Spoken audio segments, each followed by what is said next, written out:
So today was kind of a bad day. But I don't dwell on bad days. But anyway, I feel like I need to share with y'all what happened to me today. So we're moving. I'm excited when I signed my lease. I immediately went and looked for movers. The first set of movers were overcharging me. I kept looking for these movers, blah, blah, blah. Got on Facebook, recommended by, somebody in a group for these movers. Went and looked at their reviews. All good reviews. Everybody's like, oh, they're amazing. This. Anyway, cool. I reached out to the guy, booked it. This was last Thursday. Today's Friday. And I reached out, how much? I have 3 bedrooms, 1 king, 1 queen, and a twin size bunk bed, couch, this, right? Cool. He gave me a price. Boom. He said no deposit. He said the driver's going to call you. And we're going to discuss the time. This. Boom. Cool. He did. Driver calls me. And this is still Thursday. Driver calls me. Yeah, we could do 1 to 2 because I have one before you. Cool. Do your big one. And he was like, well, I might finish that one before and I'll be there. I'll just give you an update. We communicated.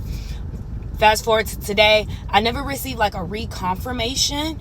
So like I reached out and First, I reached out to the driver and I said, hey, I just want to confirm that we're still good for between 1 and 2 today. Never heard anything back. So I ended up reaching out to the guy that I originally booked with, who booked my appointment. And I was like, hey, just wanted to confirm. I just want to follow up, make sure I'm confirmed for today. And then he was like, yeah, we're still on for today. So then about 15 minutes later, he texted me back. He was just, hey, sorry for the inconvenience, but it looks like that the movers are still at their first appointment and it's getting pushed back. So they will be to you around 3 to 4. Cool. I wasn't really tripping. I had my nieces with me. They were helping me. We decided to go ahead and like fill up our cars as much as stuff as we can, like clothes, like just, a bunch of stuff that's like not in boxes or the big things. So we filled it up. And then we got to the new apartment. Whatever. Anyway, not going to another part. When we got done, I noticed that it was 3:06. And I hadn't heard nothing again from the driver. So I ended up calling and I said, hey, I'm just following up on the ETA, like what's going on? And he was just like, oh, are we loading? No. He said, are we unloading? And I said, no, this is a full move. You're loading and unloading. And then he was like, oh, let me call you right back. Click. Okay, cool. So 20 minutes go by. I called him back because I needed to see what was going on, because now it's 3:20 something, whatever, maybe a little bit later than that. He didn't answer the phone. So I ended up reaching out back to the guy that I originally booked with. I said, hey, I'm not sure what's going on, but there's no communication, blah, blah, blah, blah, blah. He said, I apologize for the inconvenience. I'm trying to reach him as well. He said, we're still on for today. Let me follow up. Cool. So then I said, well, I need an ETA because I have to pick up my kids from daycare by 5:30. And then if Houston, then Houston has 610 Galleria traffic to 290. Baby, I will be in traffic for an hour. So I said I needed to know so I could figure out how to do to get my kids. And then he was like, okay. So about 15 minutes later, the driver, maybe a little bit longer than that, maybe 15, 20 minutes, whatever, calls me back. The driver calls me back. And then he goes, hey, I'm calling about your move. I said, yeah. He was like, so I'm unloading? I said, no, you are loading and unloading. It's a full move. And then he was like, do you have a truck? And I said, no, I don't have a truck. Mind you, I never caught an attitude with nobody the whole time.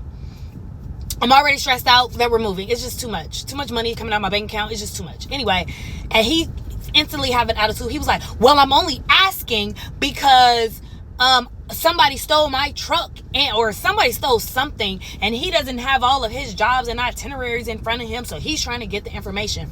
And I said, well, sir, all day today I was never communicated that today, so I didn't know any of that. If I was communicated that, then I would have known why we're having this conversation for the second time today. And then he was like, oh, I'm sorry, He was like, well, I said, is it still on today? And he said, yeah. Mind you, it is it's about 4 something now. Maybe 4:20. And then he's like, yeah, it's still on today. I said, well, I have to pick my kids up by 5:30.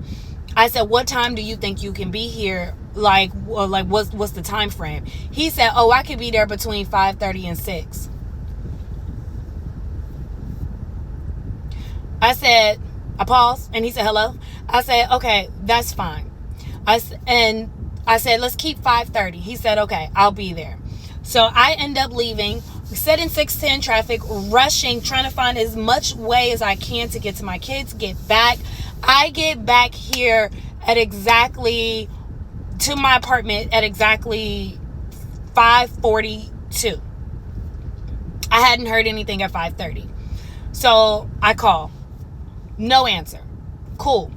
So then 6 o'clock comes. I call. No answer. Cool. I called again. No answer. Cool again. So you bailed out on me, and I have no movers and nothing. Mind you, I end up sending the original guy that I booked with a very long and thorough message explaining my frustrations for today, timestamps, everything about what was going on. And I was like, I'm okay with still moving, but I do feel like you guys need to offer me some type of like an adjustment on the price or discount or anything. And I guess because I sent that, they decided they weren't going to move me. So we didn't move today. And I'm going to get my kids McDonald's.